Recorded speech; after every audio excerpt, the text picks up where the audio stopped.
Meantime, Republican vice presidential nominee J.D. Vance now defending comments he made in 2021, claiming the government is being run by childless cat ladies with no direct stake in America. And he mentioned Vice President Harris, among others. Here's what Vance is now telling Megyn Kelly.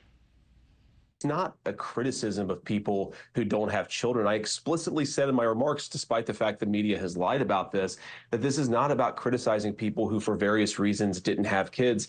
This is about criticizing the Democratic Party for becoming anti-family and anti-child.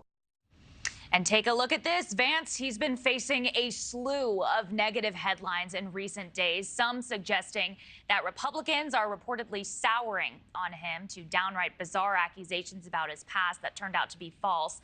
Joining us now, radio host at WABC New York and author James Golden, also known as Bo Snerdley. Bo, good to chat with you again this morning. The old saying goes, any press is good press. But J.D. Vance, he's dominating the headlines, it seems like, for all the wrong reasons. How much is this hurting the Trump campaign? Well, I don't think it's going to hurt the Trump campaign. I don't think it's really hurting the Trump campaign. I think this is kind of playbook. If you go back and remember the Sarah Palin and how all that started, a media creation, mainstream media outlets acting as opposition research for the Democrat Party, pull out a story, it blows up.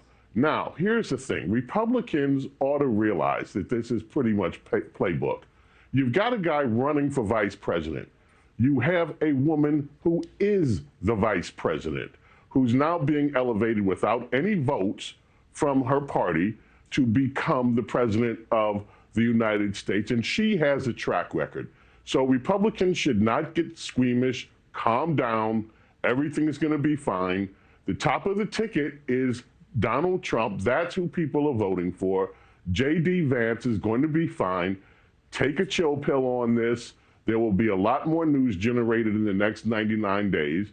And don't fall into this trap that plagues almost every Republican that wants to be the vice president. You can go back all the way from Dan Quayle through Sarah Palin. You go back to Cheney. This is a playbook, and just don't fall for it. Still, in watching some of the coverage of this, I've even seen there have been some, conservative talking heads saying, hey, this childless cat ladies comment is not a good look, and this could potentially alienate women voters.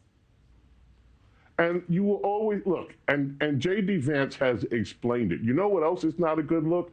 A vice president who's responsible for letting 11 million illegal immigrants into the country. If you go back through Kamala's track record, there's a lot more than words. J.D. Vance is explaining what he meant by the remark. Some people will be satisfied, some people won't.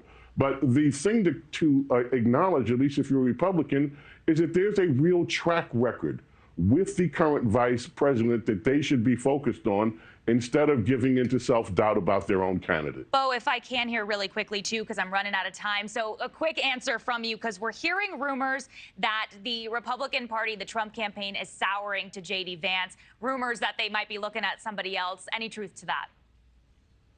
I have heard nothing that would indicate that's the case yet. Okay, so we'll keep watching it. We'll see how these headlines play out. Thanks for watching, everybody. Go to joinnn.com to find NewsNation on your television provider. Also, don't forget to click that red subscribe button below to get more of NewsNation's fact-driven, unbiased coverage.